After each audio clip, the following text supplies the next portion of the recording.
오늘 말씀 제목이 이 땅에 재림주를 보내기 위한 하늘의 섭리라고 하는 제목입니다. 참 아버님 성화 10주년 그리고 지금 현재 40일 정성 기간을 맞이하고 있습니다. 자, 이 기간 동안 참 아버님께서 이 땅에 오시게 된 그 과정들을 좀 구체적으로 좀 살펴보는 시간을 가지겠습니다. 제가 이 말씀을 드리기 전에 제가 경험했던 내용을 말씀드리고 이 말씀의 배경을 함께 말씀드리겠습니다. 제가 초등학교 때부터라고 생각합니다. 그때부터 원리 강의를 들었습니다. 그때 오늘 훈독한 이 말씀을 강의를 들으면서 한국이 메시아가 오시는 나라다라고 하는 그 말씀을 들으니까 뿌듯했습니다. 솔직히 이 나라, 내가 태어난 이 나라에 참모님이 이렇게 오실 수 있는 내용이 있구나 뿌듯했는데 조금 뭐랄까 좀 마음에서 이해되지 않는 부분이 몇 가지가 있었습니다.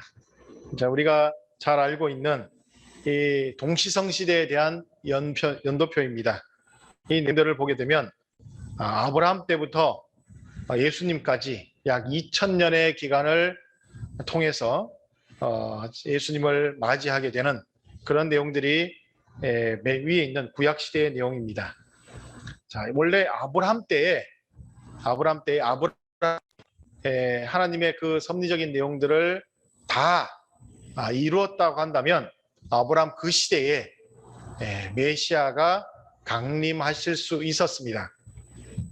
그런데 아브라함이 재물을 실수함으로 말미암아 노아부터 아브람까지 400년의 그 기간이 숲으로 돌아갔기 때문에 다시금 그 400년의 기간을 탕감복귀하는 400년의 기간이 모세 때까지 있었습니다. 그리고 나서 다시 모세 때부터 400년간 메시아의 강림을 위한 준비를 또다시 합니다. 준비를 해서 사울왕 때 그 하나님이 원하시는 내용들을 다 이뤄냈다고 한다면 그때 메시아가 이스라엘 민족의 강림을 하셨을 겁니다. 자, 그렇게 되면서 아브라함 1대, 모세 2대, 사울 왕까지 3대에서 3대 만에 이루어지는 이 섭리적인 내용들이 형성되었을 것이다 하는 것을 말씀드립니다. 그런데 사울 왕이 하나님의 말씀을 제대로 이행하지 못해서 하나님이 여기에서 연장을 하시게 되죠. 사울왕, 다윗왕, 솔로몬왕 이렇게 해서 3대 만에 다시 연장을 해서 그때 뜻을 이루게 되면 이스라엘 민족 앞에 솔로몬 왕이 성전을 지었기 때문에 그 성전 이상과 더불어서 메시아가 강림하실 수 있었습니다. 그런데 솔로몬 왕도 음란으로 흘러서 이방신을 섬기는 그런 내용들이 벌어졌기 때문에 하나님은 그때 메시아를 보내시지 못하고 원래 종으로 이루어야 될 내용이 있습니다. 종으로 이루어야 될 내용이 12수, 4수, 21수, 40수라고 하는 이 종으로 이루어야 될 내용들의 수리적인 내용이 있습니다. 그 수리적인 내용을 이루지를 못했기 때문에 횡으로 그것을 이뤄 나가야 됩니다. 종으로 이뤘던 것을 못 이루니까. 그래서 12수에 대한 내용이 120년, 4수에 대한 내용이 400년, 그리고 21수에 대한 내용이 210년, 그리고 40수에 대한 내용이 400년 이렇게 해서 횡으로 이루어져서 1200년 뒤에 예수님이 강림하시게 되는 이런 역사적인 내용이 있죠.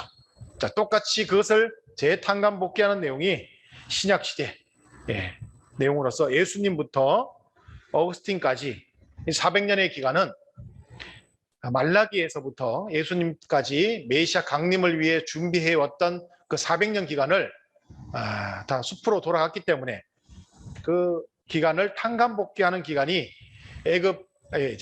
로마에서 박해시대 400년을 이렇게 거치고 난 다음에 다시 어거스틴에서부터 칼 대제가 나올 때까지 400년의 기간을 준비해서 성전 이상을 완성하게 되면 거기에서 메시아가 강림하시게 되는 것입니다. 그런데 칼 대제도 그 이후로 3대까지 이 신앙이 참 독실한 사람인데도 3대까지 하늘 이상을 제대로 이루지 못했습니다. 그러다 보니까 그의 3대 만에 혈통이 끊어졌어요. 그러니까 하나님이 그 이상을 다른 곳으로 이제 넘기시는 거죠. 그렇게 해서 1200년이 지난 이후에 이 땅에 재림 주님이 오십니다. 중요한 것은 이렇습니다.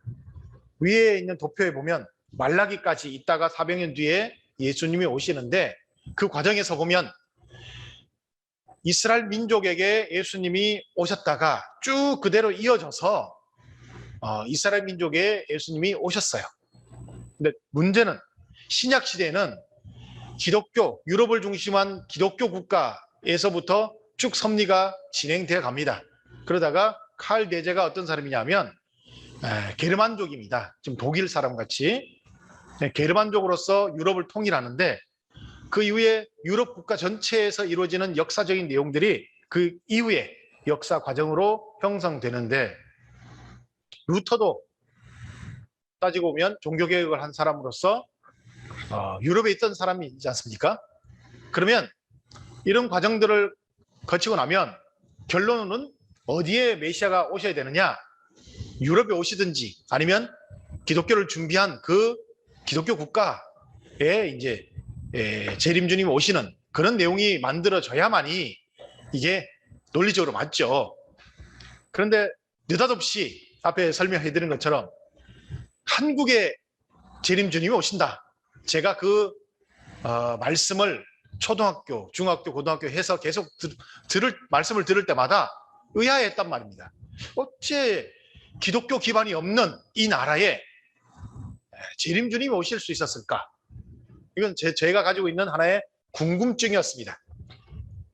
그러다가 나중에 그 답을 찾게 되었는데, 그 과정들을 오늘 식구님들과 함께 공유해 보고자 합니다. 어쨌든 이 칼 대제, 동그라미 빨간색으로 동그라미 쳐진 그 칼 대제 때 메시아가 재림하신다고 하는 계시를 엄청나게 많은 사람들이 계시를 받았습니다. 당시에. 자, 그래서 이 왕관을 쓰고 있는 사람이 칼 대제입니다. 샤를마뉴라고 하기도 하고요. 칼 대제인데, 이 사람이 이렇게 유럽을 통일했었죠. 그리고 그 터전 위에 어거스틴의 신국론을 바탕으로 해서 이제 예수님이 이 땅에 강림하신다고 하는 계시를 받으면서, 오른편에 보고 있는 것 같이 백인의 금발머리에 이런 예수님에 대한 계시를 받아서 그 계시받은 내용들을 가지고 그림을 그립니다. 사람들이 오시는 예수님이 어떻게 생겼을까? 그래서 우리가 알고 있는 예수님은 이렇게 알고 계시죠. 그런데 원래 예수님은 아랍 사람이지 않습니까? 이런 모습일 수가 없어요. 그런데 왜 우리가 이렇게 예수님을 알고 있느냐 하면, 당시에 재림하시는 예수님이 이렇게 게르만족의 얼굴을 하고 이 땅에 오시기 때문에 사람들이 그렇게 계시를 받아서 이런 모습으로 그려져서 이분이 예수님, 재림하시는 예수님이다, 그렇게까지 해서 예수님에 대한 얼굴을 이렇게 우리가 알고 있습니다. 그런데 당시 말씀드린 것처럼 예수님이 강림하시지 못하셨습니다. 자, 그리고 그 내용이 이제 이 앞에 있었던 이스라엘 민족과는 좀 달라요. 그때 당시에는 한 민족을 하나님이 선민으로 세워서 그 선민이 하나님의 그 말씀을 잘 수행해서 메시아를 맞을 수 있는 환경을 만들어 갈 수 있으면 거기에 메시아가 오시는 것이었는데, 기독교 신약시대 이후에는 어떻게 되느냐? 좀 다릅니다. 어떻게 다르냐면 예수님의 재림이 기독교를 받아들이는 어떤 민족이라도 준비된 민족이 있으면 거기에 재림하실 수 있는 그 조건이 됩니다. 그래서 어떤 민족이라도 기독교를 믿는 그 자체가 하나의 어떤 민족권인 거죠. 그러니까 거기에 어떤 민족이라도, 그래서 앞에는 로마에서 받아들였고 뒤에는 게르만족이 받아들였고 하면서 예수님을 최고로 잘 모실 수 있는 민족이 되면 그 민족에게 예수님이 재림하실 수 있는 터전이 마련되는 겁니다. 자, 그게 이제 좀 앞에 구약시대하고 다른 부분이죠. 그러다 보니까 자, 이 예수님이 이제 게르만족에 재림하실 수 없는 상황이 되었을 때 하나님은 그 재림의 이상을 다른 민족에게로 넘깁니다. 이제 그 민족이 이제 우리 민족인데 어떻게 해서 그렇게 됐을까? 기독교의 기반이 없는데 어떻게 해서 됐었을까 하는 부분들을 찾아봤습니다. 찾아보니까 기독교에 네스토리우스파라고 하는 하나의 파가 있습니다. 기독교의 여러 가지 뭐랄까요? 교구장제 기독교 국가라고 하는 그 기독교 국가 체제 내에서 한 파가 네스토리우스 파가 있습니다. 이 네스토리우스 파가 공회를 하는데 이 공회에서 자기들에게 유리한 내용들이 이제 관철이 되지 못하고 빠졌습니다. 그래서 로마를 중심한 그 교구에서 이 네스토리우스 파를 배제시키려고 한 거예요. 그 중에 하나가 성모 마리아에 대한 부분이었습니다. 그 성모 마리아를 어떻게 숭상할 것이냐, 모실 것이냐, 말 것이냐 이런 내용이 있었는데 이 네스토리우스 파는 반대를 했습니다. 아니다라고. 참 아버님도 성모 마리아에 대한 책임을 말씀하셨지 않습니까? 그런 것처럼 반대를 했어요. 그랬더니 알리지도 않고 이 사람들이 먼저 공회를 열어버렸어요. 그 로마를 중심한 그 사람들이. 그리고는 통과시키고 네스토리우스 파를 이단으로 치부하고 쫓아낸 거죠. 그러니까 이 사람들이 로마 제국 내에 있을 수 없으니까 동쪽으로 갑니다. 그러다가 페르시아 제국에 머물렀다가 또 페르시아에서 또 동쪽으로 계속 갑니다. 그래서 어디까지 가느냐? 결국에는 중국 당나라까지 들어갑니다. 서기 640년도입니다. 540년도에 이 당나라까지 들어가죠. 당나라까지 들어가고 당시에 당태종이 이 네스토리우스파 이 선교사들을 굉장히 극진하게 받아줍니다. 그렇게 해서 이 당나라에서 이 기독교가 굉장히 잘 번성해 나갈 수 있었어요. 그때 당시에 그 기독교를 이름을 당나라 시대 때니까 한자로 썼겠죠. 그 이름이 뭐냐? 대진국 경교라고 했습니다. 대진국 경교. 이건 역사적 사실입니다. 그래서 대진국 경교로 해서 대진국은 뭐냐? 로마를 뜻하는 거고요. 경교라는 것은 기독교를 이루는 당시의 이름이었습니다. 그래서 대진국 경교라고 해서 굉장히 이렇게 번성해 나갔습니다. 번성해 나가는데 어느 정도로 번성했느냐? 여러분들 지금 한국에 우리 통일교회인 숫자만큼 목회자가 있었습니다. 얼마나 많은지 알겠죠? 목회자가 10배죠. 목회자만 30만 명이 넘었습니다. 엄청납니다. 목회자 한 사람당 최소 100명의 식구를 거느린다 하더라도 엄청난 인구고 당시에 1000명이면 더 많죠. 엄청난 그 숫자가 실제 그 기독교인들로서 중국에서 전도가 되었다라고 하는 것이 당시의 사실입니다. 자, 그래서 저기 보이는 저 석상에 있는 사람이 네스토리우스라고 하는 그 당시의 선지자였고 오른쪽에 있는 비석이 대진국 경교 중국 유행비라고 하는 당시에 중국에서 굉장히 이 경교가 성행했다고 하는 내용들을 이 비석에다 새겨서 이게 세워놨던 내용인데, 그런데 이제 잘 이게 번성해 나가다가 갑자기 이 사람들이 다 사라지게 됩니다. 그리고 이 비석도 땅 속에 묻혀 있던 것이었어요. 왜 사라지게 됐냐면 당나라가 이제 쇠퇴의 길을 걸어가면서 알록산의 난이라고 하는 난을 이제 겪게 됩니다. 그때 그 나라가 혼란한 틈을 타서 여러분들 불교에 계시는 분들 중에 무술 잘하는 절이 어디입니까? 소림사죠. 그 왜 승려들이 이렇게 무예를 잘할까? 제가 이걸 보면서 알았는데 당시에 불교하고 이 네스토리우스파의 경교하고 엄청난 대립각을 가지고 서로 충돌하였다고 합니다. 네. 서로 그 선교적인 내용을 가지고 충돌했대요.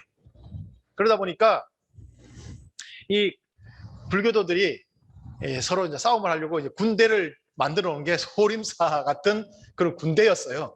그러다가 알록산의 난이 딱 터지니까 사회가 혼란하잖아요. 그 틈을 타서 그 군대를 이끌고 경교도들을 다 사륙했습니다. 특히나 목회자들을 다 죽이고, 그리고 그 사찰들을 다 접수했어요.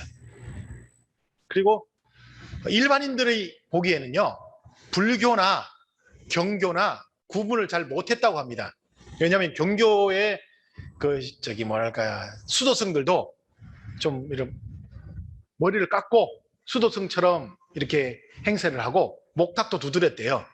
말씀 전달하는 것만, 예수님의 말씀, 하나님의 말씀을 이렇게 전달했지, 외부에서 보기에는 잘 구분을 못하는 겁니다. 한 예를 들면, 여러분들 바깥에 나가서 우리 통일교인이 아닌 사람들한테 통일교회와 일반 개신교회를 구분해 보세요 하면 구분할까요? 못하죠. 똑같습니다. 그런 형식으로서 구분을 못했답니다. 그러다 보니까 그냥 접수를 해서 그냥 살게 되고, 또 하나 그때 당시에 그 불교가 인도에서 출발해서 동남아시아를 이렇게 거쳐가면서는 소승불교라 그러죠. 개인의 깨달음과 열반에 들어가는 그 과정이 가장 중요한 것이지, 어떤 그 나라를 전체를 이렇게 바꾸고 하는 그런 부분은 관심이 없었습니다. 그런데 중국으로 넘어오면서는 대승불교라고 하는 내용으로 바뀌어요. 전체 중생들을 구제한다고 하는 그런 내용인데, 그런 내용은 원래 불교에게 없었습니다. 그런데 이 기독교의 영향을 받아서 아마도 그런 대승불교라고 하는 내용들이 만들어졌다라고 하는 부분들이 학자들이 하는 말씀입니다. 자, 그러다가 그 많은 사람들이 이제 피해서 어디로 갔느냐? 당시에 발해 지역, 그쪽으로 압록강 지역으로 많이 이주해 갔다고 하는 것이 역사적인 내용입니다. 실제 역사적인 내용입니다. 그래서 그쪽으로 많이 넘어가서 기독교가 성하지는 못하고 많이 쇠퇴했답니다.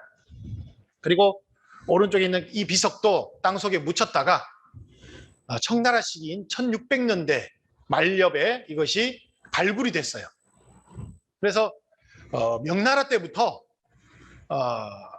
기독교 이제 선교사들이 다시 이 중국으로 선교를 하러 왔죠. 그 대표적인 사람이 마테오 리치라고 하는 사람이 넘어왔지 않습니까?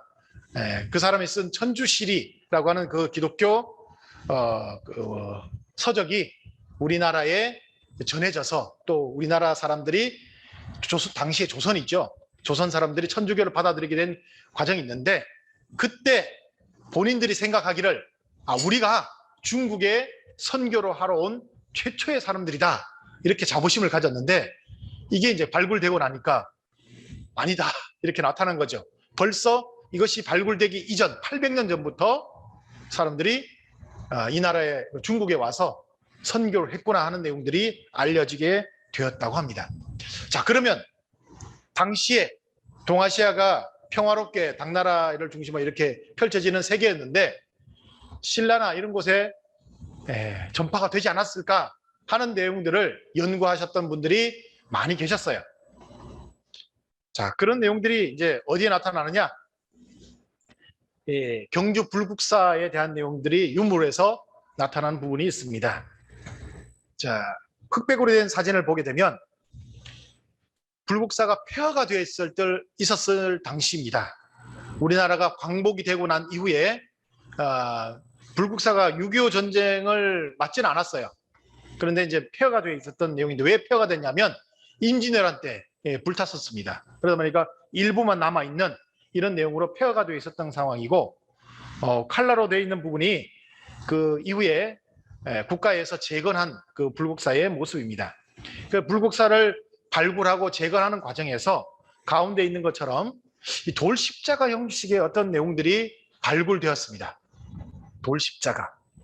그리고 또 하나가 뭐냐면, 아래쪽에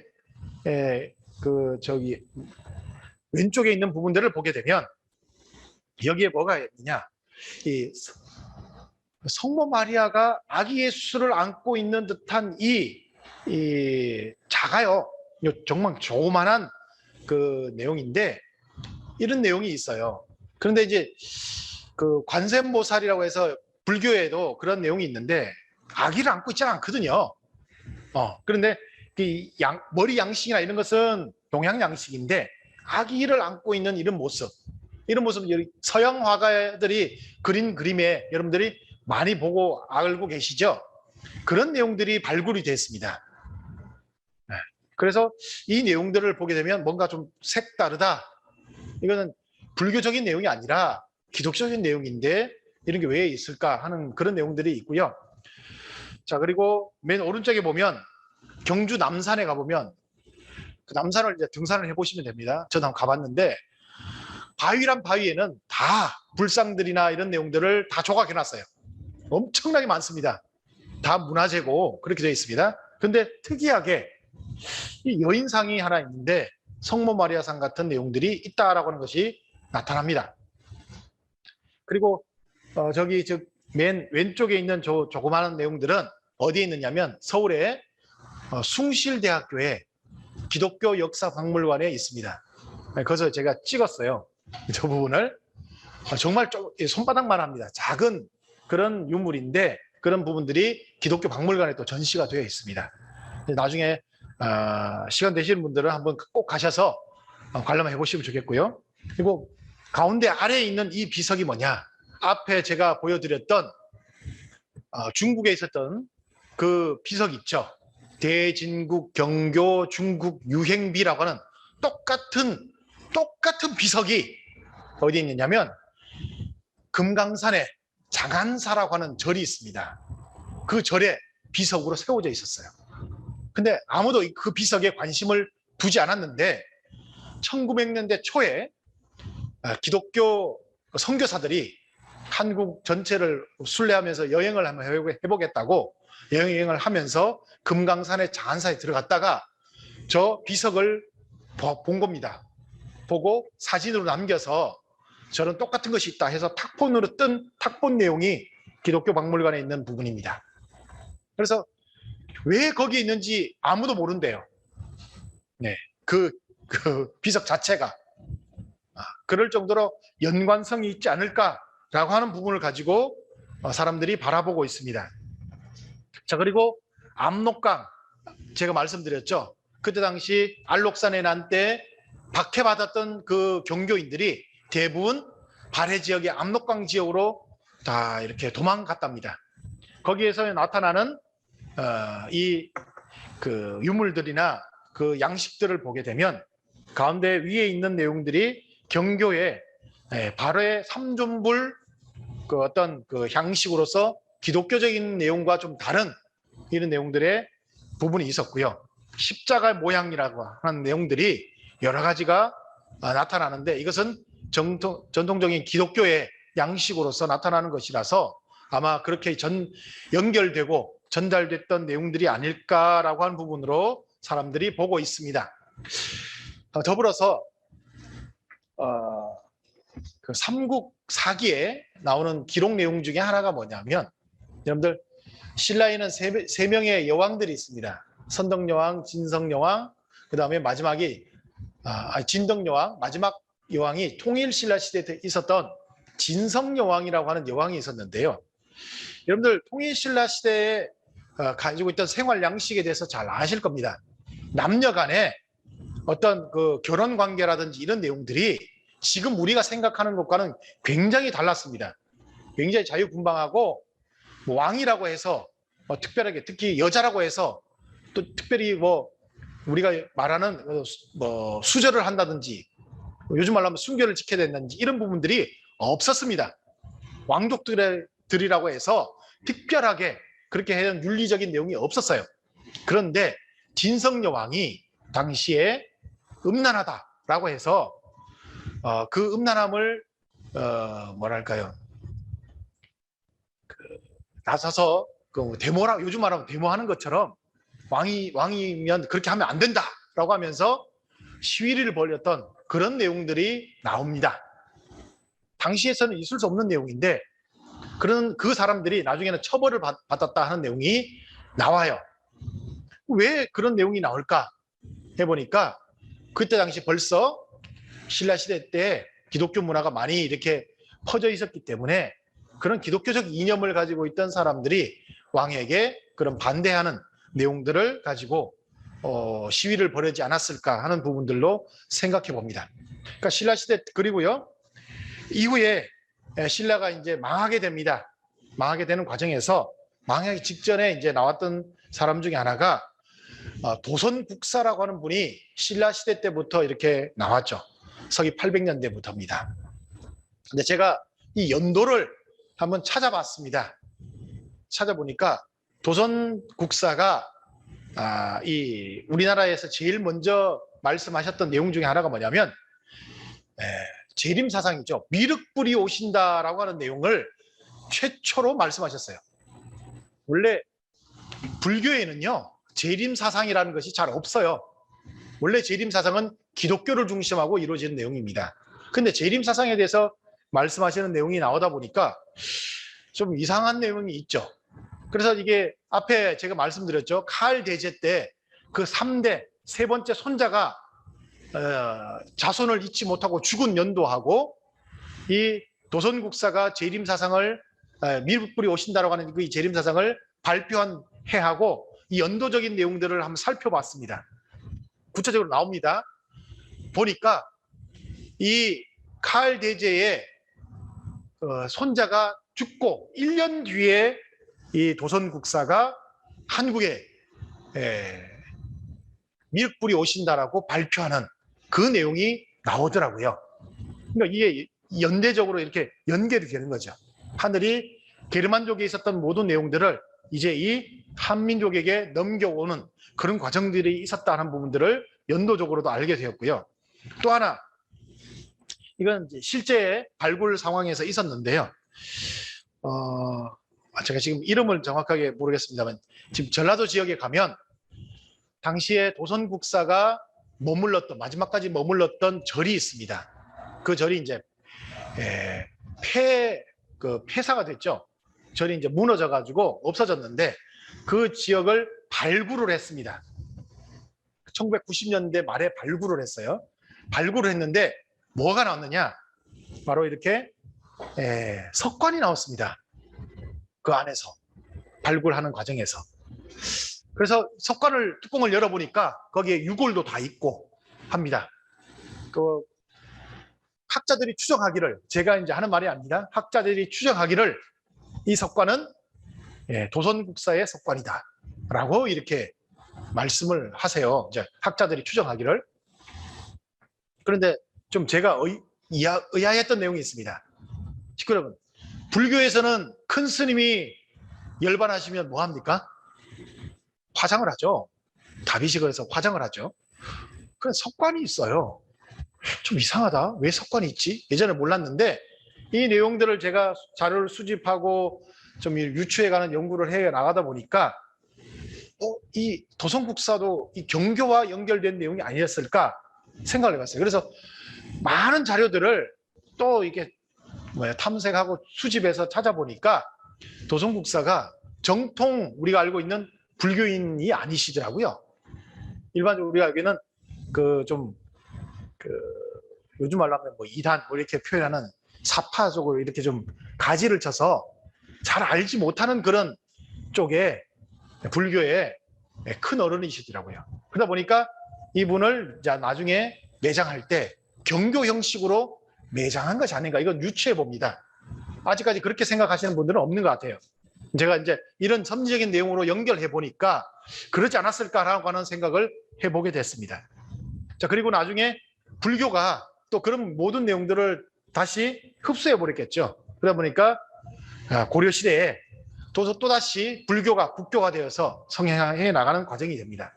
그런데 하나님은 이 땅에 반드시 기독교를 심어야지 메시아를 보내실 수 있지 않습니까? 그러니까 기독교를 반드시 심을 수 있는 그 과정들을 끊임없이 해오는 과정들이 있었다는 것을 알게 됩니다.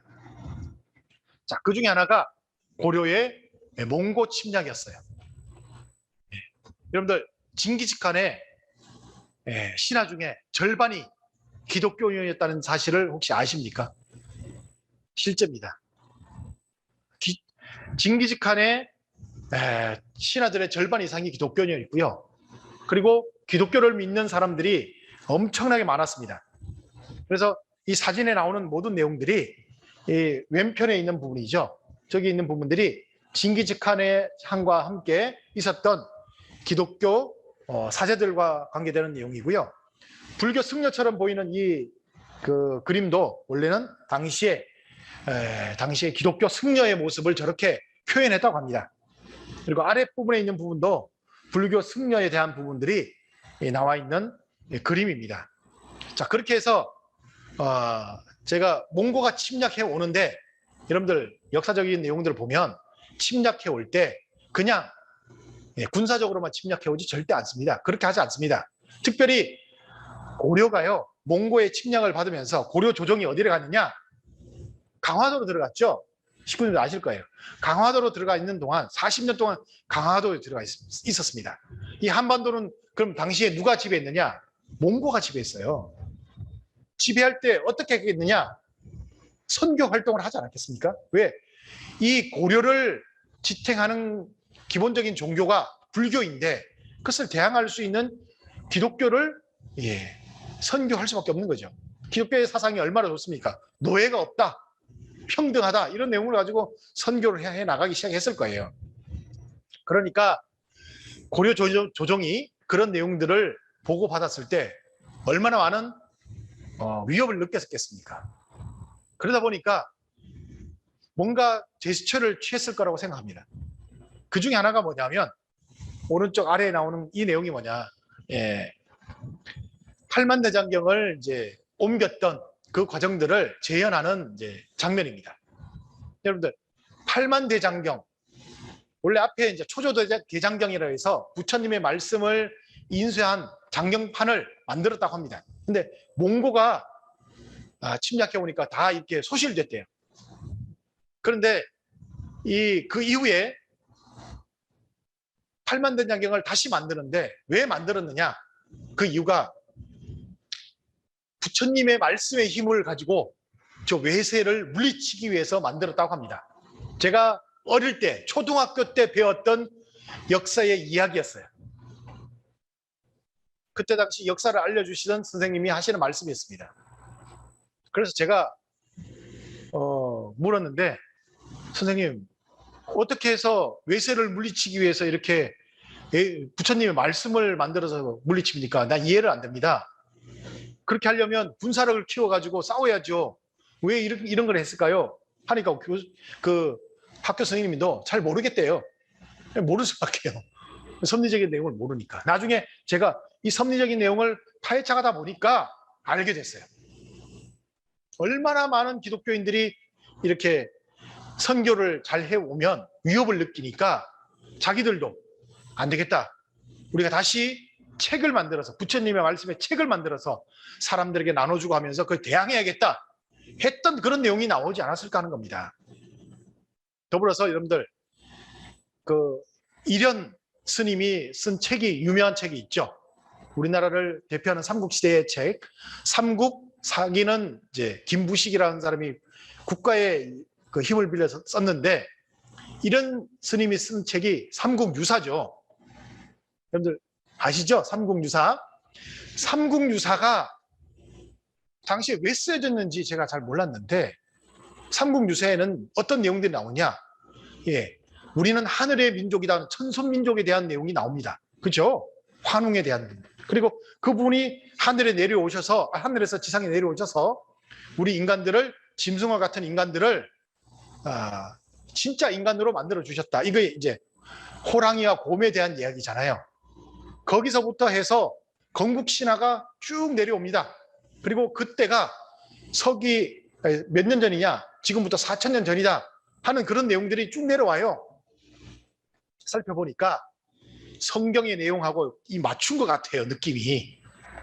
아브라함이 지금부터 4,000년 전 인물이잖아요. 그런데 우리도 있다, 이런 내용이죠. 우리도 있다 하면서 그런 내용들을 쭉 이렇게 설명해서 우리 민족이 가지고 있는 내용들을 불교적인 입장에서 설명하려고 하는 그런 책이 삼국유사가 아니었나, 그렇게 생각했어요. 자, 그런 내용들을 가지고 고려 시대 때도 많은 사람들이 진짜 기독교를 믿지 않았나 생각했습니다. 그런데 최근에 여러분들 얼마 안 됐습니다. 2013년도에 이 내용이 공식적으로 역사적으로 밝혀진 내용이 하나가 있습니다. 이분이 누구냐? 교황 요한 22세. 당시에 로마 교황청에 있던 교황이었습니다. 이분이 당시에 고려 왕이 충수광이라는 왕이 계셨어요. 그 왕에게 썼던 친필 서한, 그 편지에 대한 사본을 교황청이 가지고 있었는데 그것을 이번에 공개를 했습니다. 이게 역사적인 사실이에요. 교황청에서 공개했으니까 거짓말을 하지 않겠죠. 여기에 무슨 내용이 있느냐?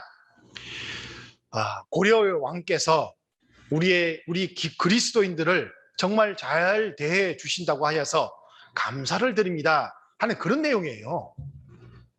그러면 그 당시에 기독교인들이 고려에 많이 살았다고 하는 것이 사실적인 증거가 되겠죠. 근데 그렇게 해서 고려에 많은 사람들이 살았습니다.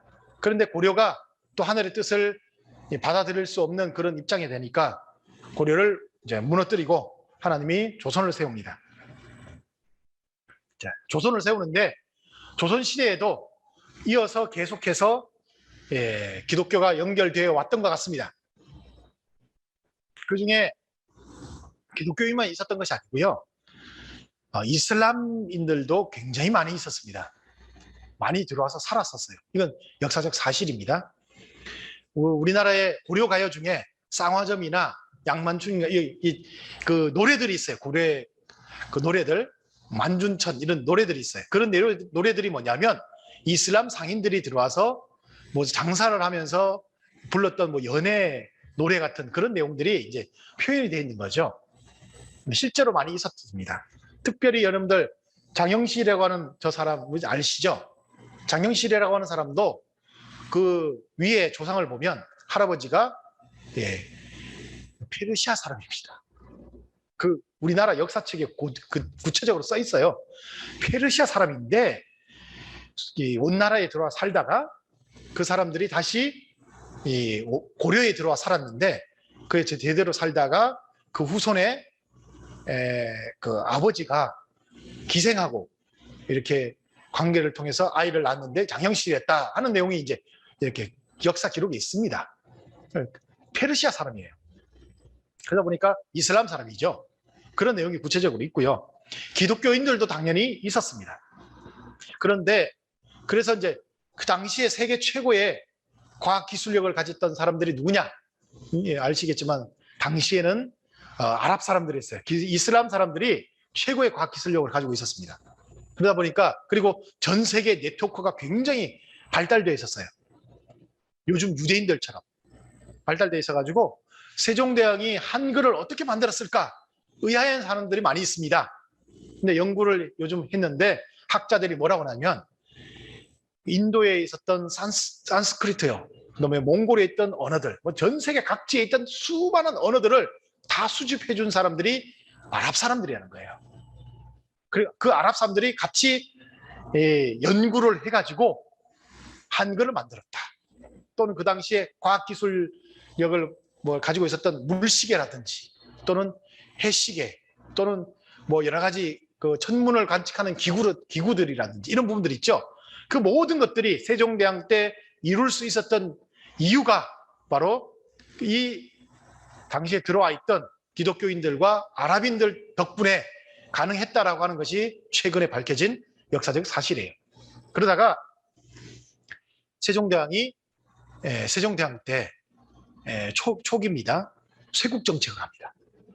쇄국 정책이 뭐냐? 여러분들 요즘도 이슬람 쪽 이 사람들이 유럽에 가 사는데 가장 문제가 뭐냐면 이 복식이 달라요. 그죠? 갑자기 히잡이라고 쓰죠.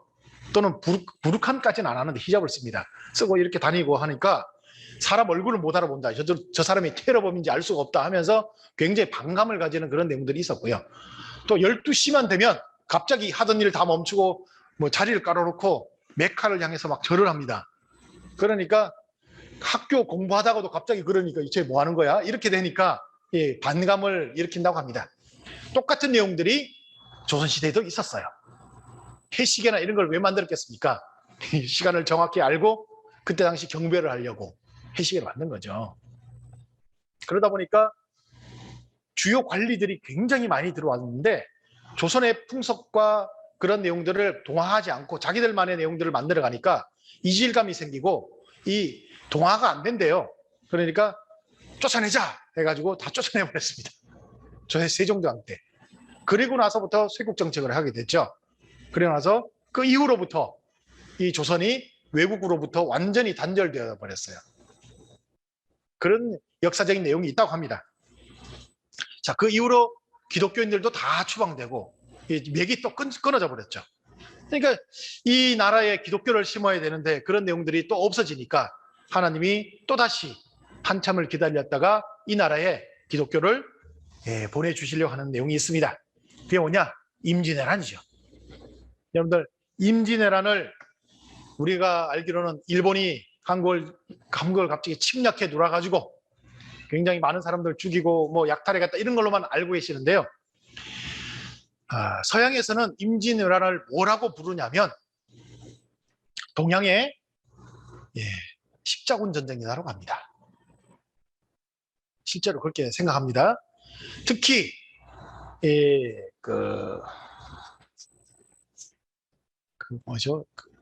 일본의 지역 이름을 모르겠는데 가장 서쪽에 있는 지역 현이 뭔가요? 사가현? 네, 사가현 쪽에 이렇게 가보면 나고야 성이라고 거기에 또 조그마한 성이 있답니다. 그 나고야 성이 뭐 하는 곳이냐면 일본이 조선을 침략할 때에 그곳에서 다 모여가지고 침략하기 직전에 모여서 대기하던 곳이 나고야 성이었대요. 그때 첫 출전을 하기 전에 포르투갈의 대주교가 거기 와서 반드시 승전하라고 승전 미사를 거기서 해주었답니다. 이렇게 성수를 한 사람 한 사람 다 뿌려주고 반드시 조선에 가서 이겨라, 승전하라. 왜? 당시에 이제 일본에 기독교가 막 들어왔대요.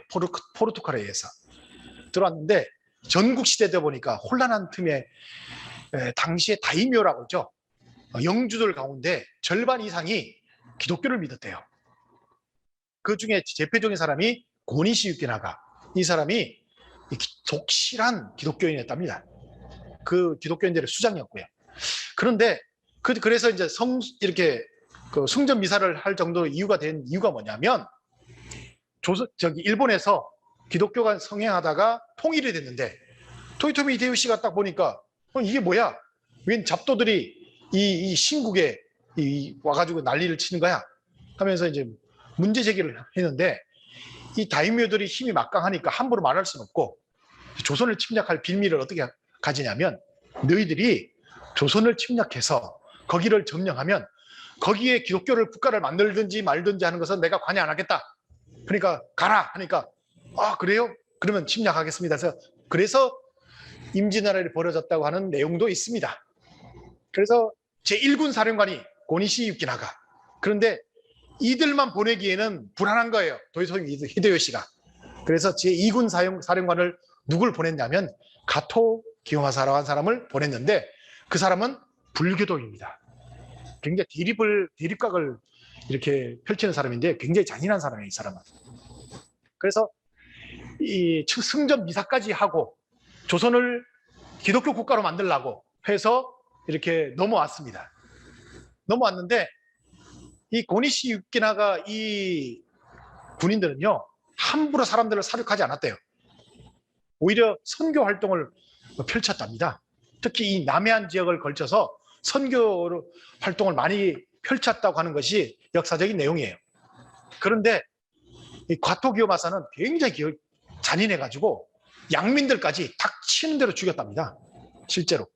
그러다 보니까 여러분들 생각해 보세요. 조선 사람들 입장에서는 이 일본군하고 저 일본군하고 구분을 하겠어요? 구분을 못하죠. 똑같은 일본군이니까 나쁜 놈들 이렇게 해가지고 사람들로부터 이 신망을 못 받은 거죠. 그래서 굉장히 선교하는데 어려움을 겪고 민중들로부터 어려움을 겪었는데 그래도 말씀을 받아들이는 사람들이 굉장히 많았다고 합니다. 특히 하층민들로부터. 그러다 보니까 그때 당시에 그 아마 책을 이순신 장군도 밑에 그 남해안을 지배하다 보니까 무슨 내용들을 가지고 우리나라를 침략해왔는지를 정탐을 하니까 그 책들을 입수했을 거 아닙니까? 그 책을 다 봤겠죠. 한문으로 된 책이니까. 근데 이순신 장군이 참 특이한 명언을 남기셨죠. 제일 중요한 그 명언 뭔가요? 이순신 장군의 명언. 죽고자 하는 자는 살고, 살고자 하는 자는 죽는다. 맞죠? 여러분들 이거 누가 하신 말씀이에요? 예수님이 하신 말씀입니다. 제가요 그 이순신 장군의 드라마를 초등학교 때 보면서 이순신 장군이 그 말씀을 하시는 거예요. 아버지한테 여쭤봤습니다.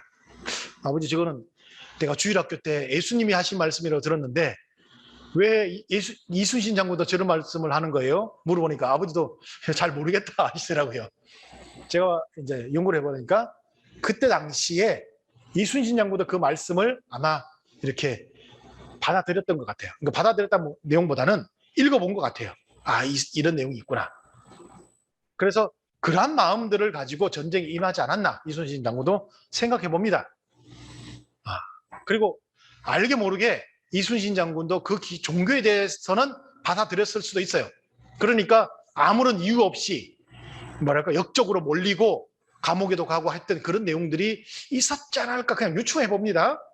그냥 이런 부분은 제 유추니까 그렇게 봐주시고요. 그랬는데 어쨌든 이루어지지 않았어요. 이루어지지 않고 결국에는 물러났습니다. 자, 이 신문 기사는 1927년 11월 20일자 매일신보에 올라왔던 내용인데요. 전남 대흥사에서 서산대사 유품 가운데 기이한 십자가 유물이 발견되었다라고 해가지고 이제 이게 한번 보도가 됐었습니다. 금 십자가였어요. 서산대사 유물이었습니다.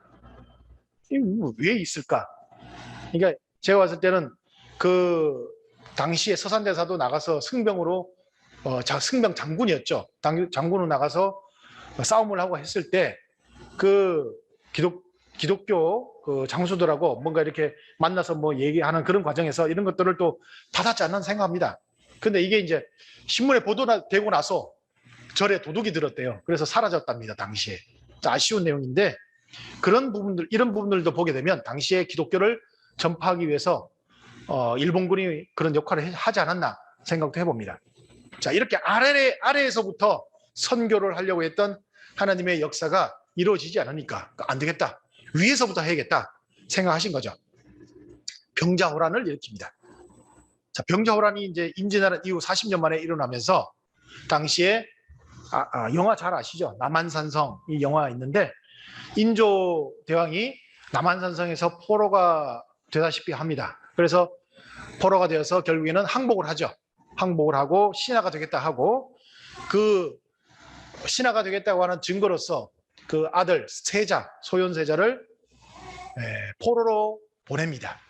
근데 그 포로로 갔던 소현세자가 북경에 이제 오랫동안 포로 생활을 합니다. 포로 생활을 하는 과정에서 외국 그 서양에서 들어온 많은 문물들을 접하게 돼요. 신기한 내용들을. 그리고 그 당시에 북경에는요, 북경 남천주당이라고 하는 뭐랄까요, 성당이 서양식 그대로 성당이 지어져 있었어요. 그곳에 가서 이렇게 들여다보고 하니까 천장에 있는 여러 가지 벽화라든지 천장화 이런 내용들을 보면서 굉장히 신비해하고요. 이 사람은 그 당시에 있던 아담 샬이라고 하는 이 당시에 주교였습니다. 이 주교를 만나가지고 기독교에 대한 철학에 대해서 많은 이야기를 나눴다고 합니다. 그리고 기독교 철학에 대한 많은 그런 서적들을 이 사람을 통해서 가지고 오게 되고 서양에 대한 내용들을 많이 알게 되어서 그 책들을 가지고 이제 포로 생활을 끝내고 조선으로 돌아왔죠. 하나님이 이제 위에서부터 이제 개혁을 하시려고 하는 그런 내용들을 만들어 갔던 겁니다. 만약에 이 소현세자가 나중에 왕이 되었으면 바뀌었겠죠. 그런데 안타깝게도 사탄은 그냥 놔두지 않은 것 같아요. 인조 대왕이 아들인 이 소현세자가 오자마자 어떻게 했느냐? 독살해서 죽였습니다. 아들 죽이고 손자까지도 제주도에 교양 보내서 죽였어요. 그래서 효종을 다음 보위에 올리면서 이런 내용이 또 끊어져 버렸죠. 하늘이 하시는 일을 자꾸 방해당하는 겁니다. 그러니까 나중에는 어떻게 되느냐? 나중에는 조선이 스스로 천주교를 이렇게 받아들일 수 있는 그런 내용으로 하나님이 만들어 가십니다. 당시가 어떤 내용이 있었냐? 당쟁이 굉장히 심했습니다. 너무나도 당쟁이 심해가지고 이 당쟁을 하는 정치인들은, 그죠? 정치인들끼리는 이 기득권을 가지고 있으니까 싸웁니다. 그런데 일반 백성들은 관심이 없어요. 솔직히 말하면. 왜?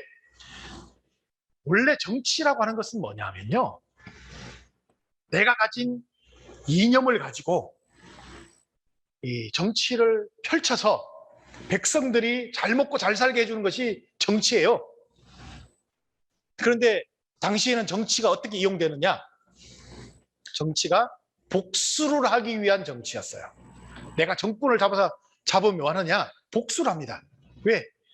유교에서 최고의 덕목은 효입니다. 그런데 우리 부모를 죽인 원수가 저기 있어요. 살아있단 말이야. 저 살아있는 원수가 상대방의 당파야. 어떻게 해야 됩니까? 불구대천 원수라고. 부모를 죽인 원수와 같은 하늘을 이고 사는 것은 불효예요, 불효. 반드시 원수를 죽여야 돼. 근데 그냥 죽이면 안 되니까 내가 정권을 차지해서 상대 당파를 죽이는 거예요.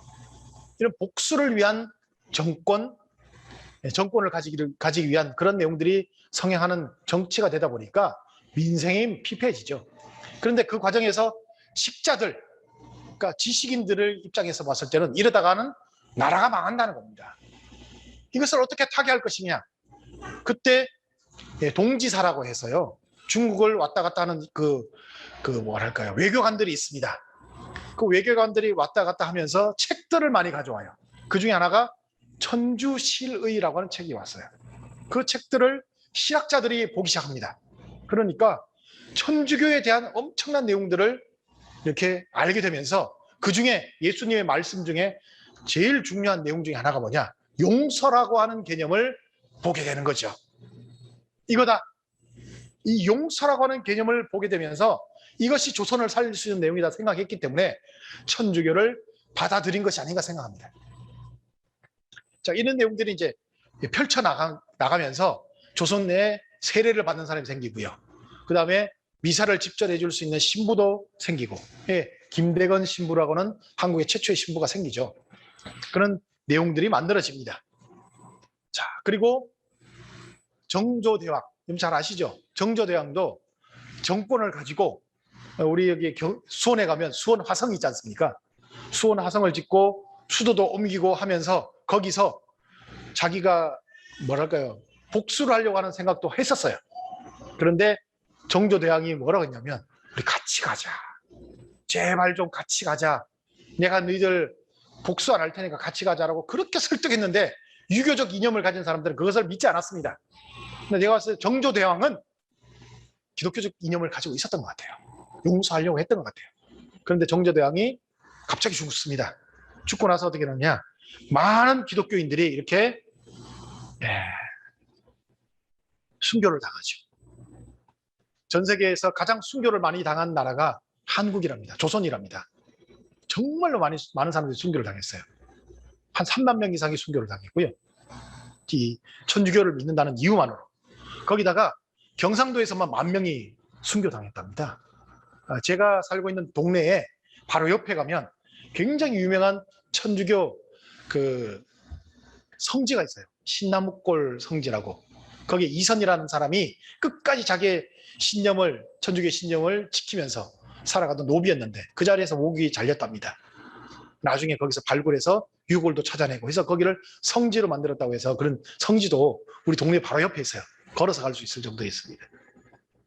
그렇게 많은 사람들이 이렇게 순교를 당하는 가운데 천주교를 통해서 하나님이 이제 이 나라를 기독교 국가로 만들려고 했던 내용이 있었습니다. 근데 여러분들 보게 되면 천주교가 역할을 다 못해요. 그 이후에 개신교가 들어오죠. 개신교가 역할을 합니다. 왜 천주교가 역할을 못할까? 다시 찾아봤습니다. 쭉쭉 찾아봐서 이제 과정들을 보니까 여러분들 이 사건 아세요? 이 일본의 이토 히로부미, 이 당시에 조선 총독부의 총독이었죠. 이 총독이 1907년도에 안중근 의사에 의해서 하얼빈에서 저격을 당합니다.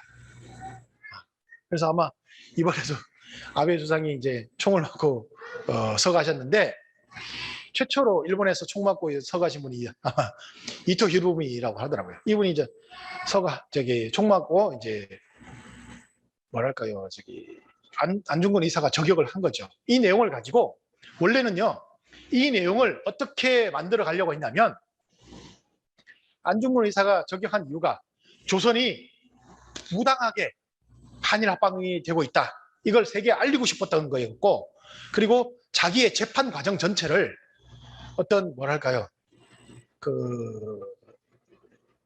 조금 평화를 위한 어떤 국제적인 그 이슈를 만들어 가지고 재판을 해 나가는 그런 내용들을 만들어 가고 싶어 하셨어요. 그리고 원래는 사형당할 내용도 아니었습니다. 원래는 지켜줄 수 있었으면 지켜줄 수 있었다고 합니다. 그런데 이 안중근 의사가 이렇게 저격을 하고 나니까 제일 먼저 유럽의 천주교가 이 안중근 의사를 바로 파문시켰습니다. 안중근 의사가 천주교인이었어요. 세례명이 도마였습니다. 도마 안중근인데 이분은 바로 파문시켜버렸습니다. 천주교가 왜 그렇게 했을까? 그 말은 당시 이 한국에 들어와 있던 천주교는 프랑스를 중심한 천주교였어요. 그런데 그 프랑스를 중심한 천주교였는데, 프랑스라고는 국가와 결탁되어 있기 때문에 일본 제국주의를 뒤에서 후원했기 때문에 안중근 의사가 했던 이 모든 내용은 프랑스의 이익과 반대된다 해서 천주교에서 파문시켜버렸습니다. 조선의 독립이라든지 참부모님이 이 땅에 오실 수 있는 그 기반과 관계되는 내용과는 자기들과는 아무런 관계가 없다는 것을 그때 표명해버린 것이죠. 그러다 보니까 하나님이 이 천주교와의 관계를 통해서 할 수 없다라고 생각하시고 이제 미국의 청교도를 중심하고 이 땅에 섭리를 다시 하십니다. 그렇게 해서 청교도가 이 땅에 들어와서 많은 역할들을 하게 되죠. 미국의 감리교와 장로교들이 그 역할을 엄청나게 많이 합니다. 유명하게 사람들이 이제 언더우드라고 하는 선교사와 아펜젤러라고 하는 이 선교사가 유명한 분들인데, 이분들이 들어와서 처음으로 한글 성경도 만드시고, 여러분들 이제 한글 이렇게 쓰시면 띄어쓰기 하시죠? 그 당시에는 한글 띄어쓰기 없었습니다. 근데 이분들이 처음 들어와가지고 한글 띄어쓰기를 하자라고 이렇게 만들어 주셨대요. 그런 내용까지 하고, 하나님이란 이름도 이분들이 처음 만들었어요. 실제로 그런 역할들을 하면서 기독교를 전도하고 전파하는 그런 역할들을 많이 하셨습니다. 그리고 3.1 만세 운동이 일어났을 때, 여러분들 3.1 만세 운동이 섭리에게는 어떤 의미가 있는 것인지 아시죠? 약 1년 동안 참부모님이 잉태되시고 태어나는 그 기간 동안 이 나라가 일본의 뭐랄까 식민지 국가가 아니라 독립된 나라다 하는 것을 1년 동안 만세 운동이 일어나는 그 과정에서 참부모님이 태어나시게 되었다는 내용들도 알게 되실 것이고, 유관순 열사도 단순한 그런 독립운동이 아니라 섭리적으로 보면 타락한 해화, 16세 때 타락한 해화가 탄감복귀해 가는 과정에서 이 땅의 메시아를 잉태하기 위한 그런 과정에서 희생했던 중요한 분이다라고 하는 것을 말씀하십니다. 그리고 그때 이 유관순 열사가 순국하고 나서 나중에 그 모든 내용들을 기독교인들이 다 수습해서 유관순 열사를 이렇게 뭐랄까요, 묘도 만들어 드리고 하는 그런 내용들을 기독교인들이 다 하셨어요. 특히나 이제 청교도인들이. 그런 내용들이 있다 보니까 이제 하늘이 이 청교도인들을 중심하고 이 땅에 이제 메시아를 오시게 할 수 있는 역사적인 내용들을 만들어가고 지금까지 이르러서 이 땅을 참부모님이 기독교인들을 중심하고 이렇게 섭리를 해 나갈 수 있는 그런 내용들로 만들어갔던 역사적인 내용들이 신라 시대 때부터 이렇게 이어져 왔다고 하는 부분들을 알게 됩니다. 자, 그 과정에서 중요한 것은 뭐냐? 지금까지 우리나라가 외세 침략을 많이 받았습니다. 고려시대도 많이 받았고 조선시대에도 많은 침략들을 받았습니다.